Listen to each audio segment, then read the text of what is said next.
Hello guys, so karon na may diri sa CI sa buong nga Sibugay sa lubong ni Reverend Ompoy sa amo ang paghatag ng pagsunog sa pamilya.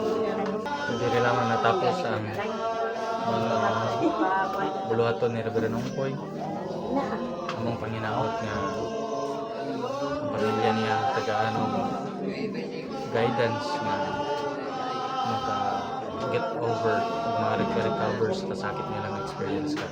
Mo kini mga gikadlukan sa bahay. Pero alang sa mga nangalagad dito sa Philippines community.